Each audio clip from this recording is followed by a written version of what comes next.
अहम बैठक करने के लिए हो रही है। इंफ्रास्ट्रक्चर डेवलपमेंट के साथ साथ जम्मू कश्मीर लेह लद्दाख में टूरिज्म सेक्टर भी तेजी से ग्रो कर रहा है। दशकों बाद कश्मीर में सिनेमा घर खुला है। 3.5 दशक के बाद पहली बार श्रीनगर में ताजिया निकला है। धरती का हमारा स्वर्ग तेजी से शांति और सौहार्द की दिशा में आगे बढ़ रहा है। साथियों, आज लद्दाख में भी विकास की नई धारा बनी है। सिंकुल्ला टनल, इसके निर्माण का काम शुरू हुआ है। सिंकुल्ला टनल के जरिए लद्दाख पूरे साल हर मौसम में देश से कनेक्टेड रहेगा। ये टनल लद्दाख के विकास और बेहतर भविष्य के लिए नई संभावनाओं का नया रास्ता खोलेगी। हम सभी को पता है कि कठोर मौसम की वजह से लद्दाख के लोगों को कितनी मुश्किलें आती हैं। सिंकुल्ला टनल के बनने से ये मुश्किलें भी कम होगी। मैं लद्दाख के मेरे भाई बहनों को इस टनल का काम शुरू होने के लिए विशेष बधाई देता हूं। साथियों, लद्दाख के लोगों का हित हमेशा हमारी प्राथमिकता रहा है। मुझे याद है कोरोना के समय में कारगिल क्षेत्र के हमारे कई लोग ईरान में फंस गए थे। उन्हें वापस लाने के लिए मैंने व्यक्तिगत स्तर पर काफी प्रयास किए। ईरान से लाकर उन्हें जैसलमेर में ठहराया गया था और जब स्वास्थ्य की दृष्टि से पूरी तरह संतोषजनक रिपोर्ट मिले, उसके बाद उन सबको उनके घर तक यहां पहुंचाया था।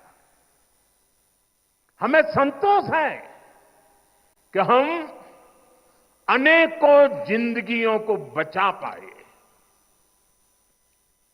यहां के लोगों की सुविधाएं बढ़े, ईज ऑफ लिविंग बढ़े, इसके लिए भारत सरकार निरंतर प्रयास कर रही है। बीते 5 वर्षों में ही हमने लद्दाख के बजट को 1100 करोड़ से बढ़ाकर 6000 करोड़ रुपए कर दिया है। यानी करीब करीब 6 गुना की वृद्धि। ये पैसा आज लद्दाख के लोगों के विकास में, यहां सुविधाएं बढ़ाने में काम आ रहा है। आप देखिए, सड़क, बिजली, पानी, शिक्षा, पावर सप्लाई, रोजगार, लद्दाख में हर दिशा में दृश्य भी बदल रहा है, परिदृश्य भी बदल रहा है।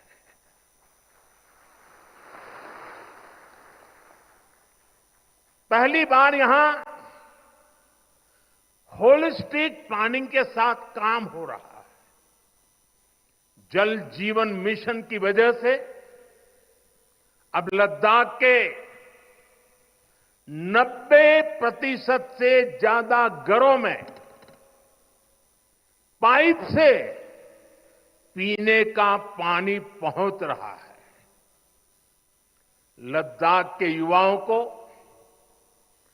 क्वालिटी हायर एजुकेशन मिले, इसके लिए यहां सिंधु सेंट्रल यूनिवर्सिटी का निर्माण हो रहा है। पूरे लद्दाख क्षेत्र को 4G नेटवर्क से जोड़ने का काम भी चल रहा है।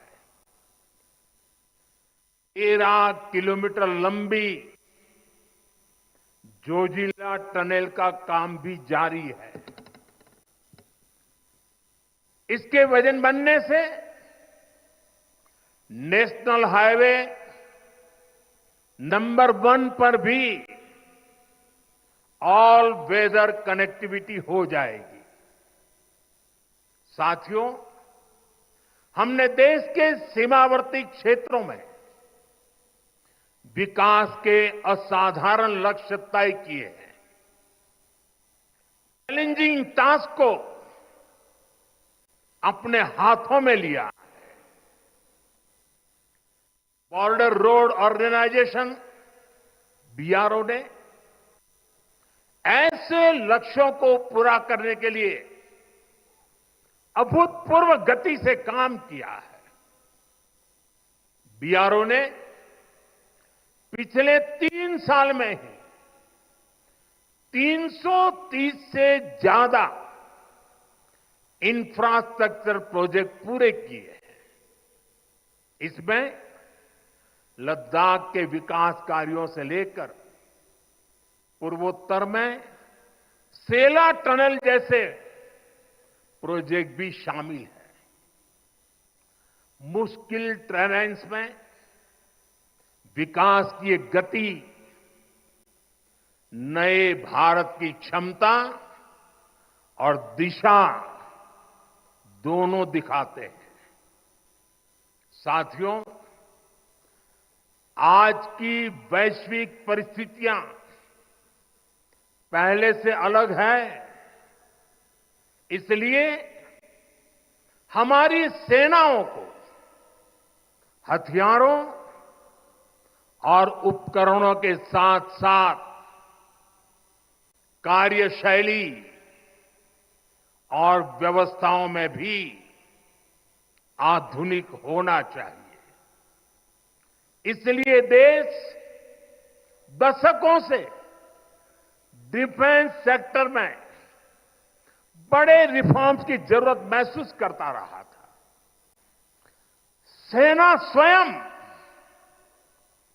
वर्षों से इसकी मांग कर रही थी, लेकिन दुर्भाग्य से पहले इसे उतना महत्व नहीं दिया गया। बीते 10 वर्षों में हमने डिफेंस रिफॉर्म्स को रक्षा क्षेत्र की पहली प्राथमिकता बनाया है। इन रिफॉर्म्स के कारण आज हमारी सेनाएं ज्यादा सक्षम हुई हैं, आत्मनिर्भर हो रही है। आज डिफेंस प्रोक्योरमेंट में बड़ी हिस्सेदारी भारतीय डिफेंस इंडस्ट्री को दी जा रही है। डिफेंस में रिसर्च एंड डेवलपमेंट बजट का भी 25% प्राइवेट सेक्टर के लिए रिजर्व किया गया है। ऐसे ही प्रयासों का परिणाम है कि भारत का डिफेंस प्रोडक्शन अब 1.25 लाख करोड़ रुपए से ज्यादा हो चुका है। अभी भारत की गिनती हथियार मंगाने वाले देश के रूप में भी थी, अब भारत एक्सपोर्टर के तौर पर अपनी पहचान बना रहा है।